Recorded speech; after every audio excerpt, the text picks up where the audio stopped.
प्रदेश live news channel में आप सभी दर्शकों का स्वागत है। चलिए बात करते हैं खास खबरों की। डीएम का नोटिस बना, चर्चा का केंद्र। एक को नोटिस, बाकी को राहत। आदिवासियों के हितों से खिलवाड़।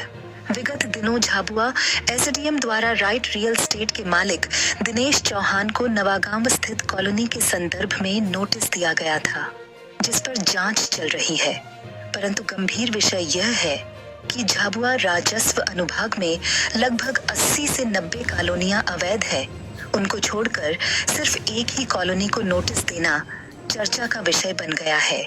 कॉलोनाइजर ने बताया कि षड्यंत्र के तहत उन्हें परेशान किया जा रहा है, क्योंकि वह आदिवासियों को बहुत सस्ते दामों में प्लॉट दे रहे हैं, जिससे वह भू माफियाओं के निशाने पर आ गए हैं। इस तरह की कार्रवाई कर आदिवासियों के हितों को नुकसान पहुंचाया जा रहा है। पेसा एक्ट और ग्राम सभा को दिए गए अधिकारों के तहत आदिवासियों के लिए आरक्षित भूमि पर आदिवासी समाज अपने और समाज के हित के लिए कार्य कर सकता है। इस विषय पर एसडीएम भास्कर गाचले ने बताया कि डेवलपमेंट के बिना कॉलोनी काटने पर कॉलोनाइजर एक्ट के तहत नोटिस दिया गया है। अन्य कॉलोनियों के विषय में उन्होंने स्वीकार किया, उन पर कोई कार्रवाई नहीं की गई है। जल्द ही सभी को जांच के दायरे में लिया जाएगा। जारी किया था, उसके अनुसार उनके द्वारा कोई जवाब नहीं दिया गया है। अभी वो तथ्यों के परीक्षण के लिए अपन ने सीओ, क्योंकि ग्रामीण क्षेत्र का मामला है, सीओ जनपद को पूरा तथ्यों की जांच के लिए भेजा गया है। वहाँ से आने के बाद उस पर विधि अनुसार कार्रवाई की जाएगी। अन्य किसी और कॉलोनी में कुछ नोटिस भेजेंगे या कार्रवाई? नहीं, अभी तो एक ही अपने पास मामला तहसीलदार की तरफ से आया था, तो उसको भेजा गया है। अभी करीब 70 से ज़्यादा कॉलोनियाँ यहाँ पे अवैध हैं जिले शहर में। जो भी अगर अवैध होगी उनके खिलाफ सख्ती से कार्रवाई की जाएगी। धन्यवाद। रहे हैं इस प्रकार के हमारे ऊपर बहुत सारे आरोप लगे थे, तो उसके लिए हमको एसडीएम से एक नोटिस भी मिला था कि अवैध कॉलोनी आपके द्वारा काटी गई है। तो इसके संबंध में हमारे द्वारा कल दिनांक को एक जवाब प्रस्तुत किया गया है। उसमें यह बताया गया है कि 5वीं अनुसूची झाबुआ जिले में पूर्ण रूप से लागू है। 5वीं अनुसूची का अर्थ क्या होता है कि झाबुआ जिले में आदिवासी का स्वशासन चलेगा, ये अधिकार हमको सरकार द्वारा प्राप्त है। तो उसके अंतर्गत क्या होता है, ये एक विशेष अधिकार झाबुआ, अलीराजपुर, बड़वानी विशेष जिलों को ही मिला है। ये अधिकार सबको नहीं मिला है। तो इसमें स्वशासन का मतलब ये होता है कि आदिवासी व्यक्ति अपने क्षेत्र का विकास खुद कर सकता है। इसके लिए इसको प्रशासन की मंजूरी नहीं मिलेगी। ऐसा नहीं है कि प्रशासन के नियम नहीं चलते हैं, उनके भी नियम चलते हैं, पर आदिवासी अपने विकास के लिए कुछ भी कर सकता है। तो उसी को देखते हुए हम लोगों ने यह काम किया। हमने क्या किया, पड़त भूमि, जो कि एक पड़त भूमि थी, उस पड़त भूमि के ऊपर हम लोगों ने हमने कृषि भूमि को नहीं बिगाड़ा है, पड़त भूमि को हमने लेवलिंग करा है, उसको अच्छी तरीके से बनाया है। और इसके साथ ही वहां पे प्लॉट जो दिए गए वो मात्र 1 लाख रुपए में दिए गए, जो कि शासकीय मूल्य था। हम लोगों ने किसी प्रकार की लूटपाट नहीं मचाई है। 1 लाख रुपए में आप जानते हो कुछ नहीं मिलता। हम लोग प्लॉट दे रहे हैं, वो भी रजिस्ट्री करके दे रहे हैं, जिसकी विधिवत रजिस्ट्री हुई है, प्रशासन को स्टाम्प ड्यूटी भरी हुई है, राजस्व को किसी प्रकार का कोई नुकसान नहीं दिया गया है उसके अंदर से। और साथ ही साथ वहां पे सुविधाओं की बात करें तो आप देख सकते हैं, वहां पे पानी का टैंक है, ओवरहेड टैंक बना हुआ है, नल की लाइन दिख रही है, यहाँ पे पास में ट्रांसफार्मर है, तो बिजली भी मिल रही है, पानी भी मिल रहा है। और साथ ही साथ वो रोड नेशनल हाईवे बराबर है, 4 लेन मंजूर हो चुका है। अभी स्टेट हाईवे तो है ही है, वो साथ में वो 4 लेन के लिए उसकी मंजूरी भी आ गई है, जिसका भूमि अधिग्रहण चालू हो गया है। ठीक है। और साथ ही साथ मुख्य मुद्दा यह है कि पैसा एक्ट में भी हमको ये अधिकार प्राप्त है, बराबर है। तो हमको ये समझ में नहीं आ रहा है कि एक तरफ प्रशासन बोलता है कि पैसा एक्ट है, 5वीं अनुसूची है, आदिवासियों को विशेष अधिकार प्राप्त है, क्योंकि मैं भी आदिवासी हूँ तो मुझे भी अधिकार प्राप्त है।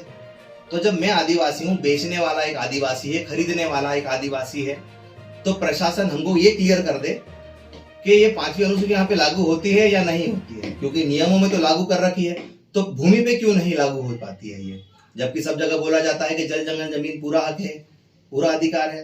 तो यहाँ पे ऐसा क्यों होता है? साथ ही साथ हम लोग जानते हैं कि आदिवासी व्यक्ति जमीन क्यों बेचता है। पहला प्रश्न तो यह है कि जमीन क्यों बेचता है, कोई खुशी से जमीन नहीं बेचता है। साहब जब शादियां होती है तो एक शादी का खर्चा गरीब से गरीब परिवार में 10 से 12 लाख रुपए का होता है, जबकि इतना पैसा गरीब आदिवासी के पास होता नहीं है।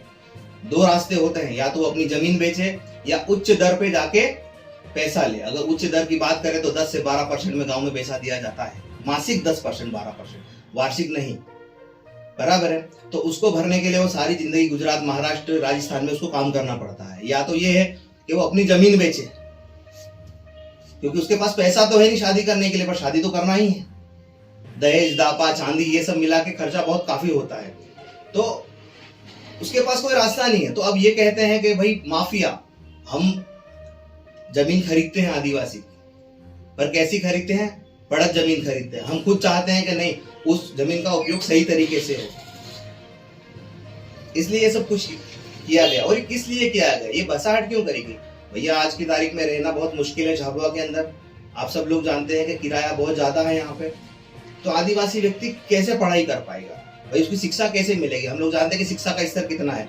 हम अगर बात करें, गूगल पे जाके डालें कि आदिवासी जिला, या ऐसा डाले कि देश का सबसे गरीब जिला कौन सा है, आपकी आंखें चौंक जाएगी। आप देख के घबरा जाओगे कि हमारा जिला या हमारे आसपास के जिले सबसे गरीब जिलों की लिस्ट में हमारा नाम आता है।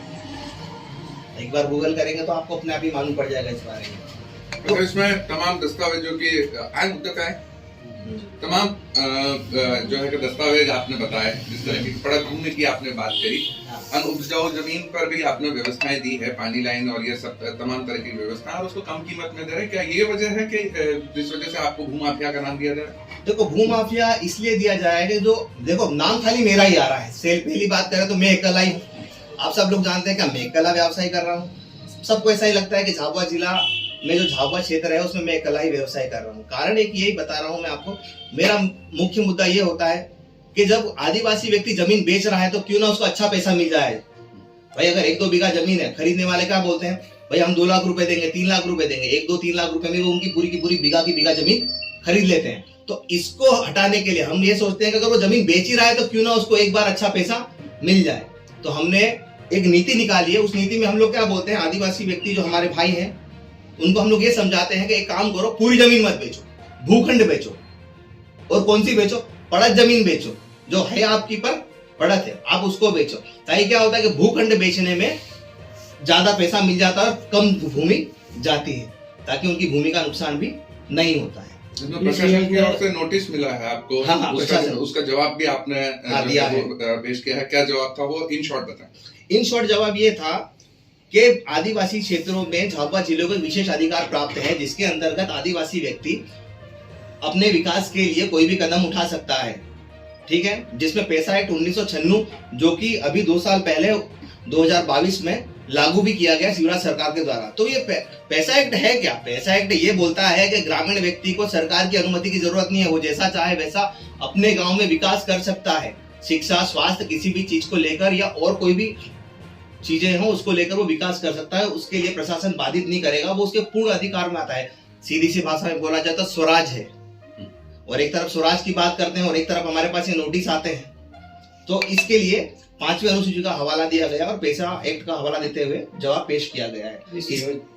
इस योजना जो आप बता रहे हैं कि जो आदिवासियों के उत्थान के हिसाब से आप देख रहे हैं, हाँ, इससे कितना फायदा हो रहा है गरीब आदिवासी? देखो, फायदे का देखा जाए तो फायदा तो पहले जो होता था और अब जो आप कर रहे हैं इसमें कितना डिफरेंस आ रहा है? क्या डिफरेंस तो बहुत है। डिफरेंस क्या होता है? डिफरेंस बहुत है। ऐसा डिफरेंस है कि पहले लोग जागरूक नहीं थे, अब सरकार को ये डर लग रहा है कि नहीं, आदिवासी अब जाग चुका है, आदिवासी अपने अधिकार जान चुका है, तो अब उसको कैसे दबाया जाए। क्योंकि अब हम चाहें तो हमारी मर्जी से काम कर सकते थे। पहले हमको काम मांगना पड़ता था, हाथ जोड़ने पड़ते थे सरकार के कि हमको ये करके दो, वो करके दो। पर आज की तारीख ये है कि आदिवासी पढ़ा लिखा हो गया है, वो समझने लग गया है कि हमारे अधिकार क्या हैं। वो इसीलिए हमने हमारे अधिकारों का इस्तेमाल किया। तो कहीं ना कहीं प्रशासन को ये डर है कि ये आदिवासी, अगर इनको पूरी तरीके से पता लग जाएगा कि इनके अधिकार क्या है, तो फिर हमारी जरूरत नहीं होगी। प्रशासन तो बहुत सारी योजनाएं चला ही रहा है आदिवासियों के उत्थान के लिए, तो आप ऐसा क्यों सोचते हो कि इसमें प्रशासन इन्वॉल्व है? नहीं, प्रशासन इन्वॉल्व नहीं है तो फिर हमारे पास ये नोटिस आता है, तो इसका अर्थ ये है या तो 5वीं अनुसूची के अधिकार नोटिस देने वालों को नहीं पता है या तो हमको नहीं पता है। भाई 2 में से कहीं ना कहीं तो गैप है।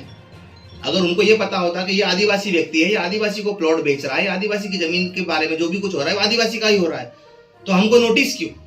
अच्छा, आपको इसमें किसी की षड्यंत्र वगैरह कुछ ऐसा? षड्यंत्र तो है, क्योंकि देखो व्यक्तिगत जगह प्रिंट मीडिया में भी नाम आ रहा है कि जेएस के जो जिला अध्यक्ष हैं उनका नाम आ रहा है हर जगह पेपर में, प्रिंट मीडिया में के, और जहां तक कि जिस जमीन की बात करें वहां पे खुद उनका प्लॉट है।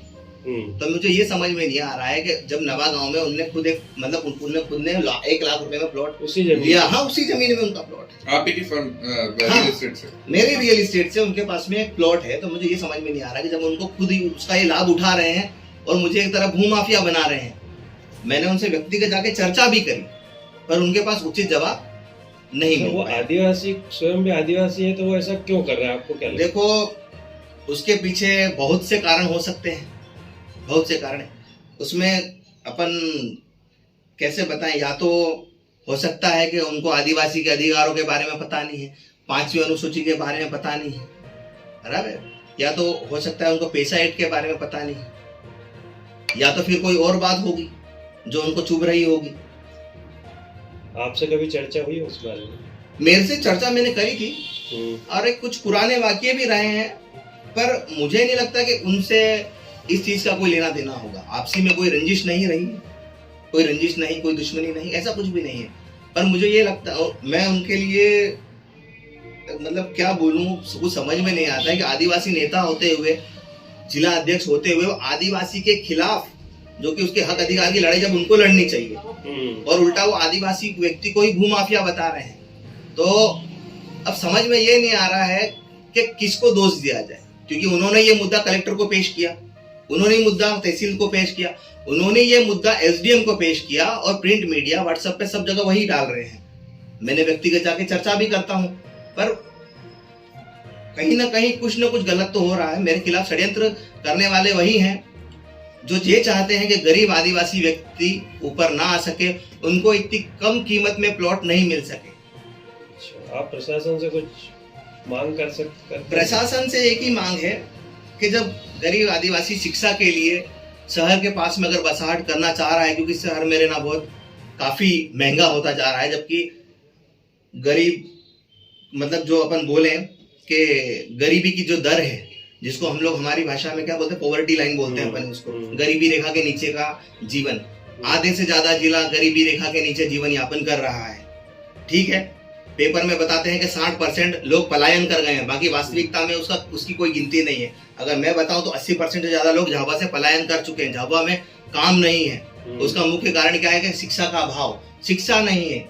जब काम नहीं है, शिक्षा नहीं है, तो यहाँ का आदिवासी जाएगा ही जाएगा। तो हम वही कहीं ना कहीं ये कोशिश कर रहे हैं कि आदिवासी व्यक्तियों को शहर के पास में बसाया जाए, कम कीमत में उनको प्लॉट दिए जाए, यहाँ तक कि हम किस्तों में प्लॉट देते हैं, 1 लाख में भी प्लॉट देते हैं तो किस्तों में देते हैं, यहाँ तक कि कहीं कहीं पे 50,000 60,000 में भी प्लॉट दिए गए हैं, जिसका हमारे पास में लिखित रिकॉर्ड है, रजिस्ट्रियां हैं जिसमें है कि भाई 50,000 में रजिस्ट्री करवा दी गई है।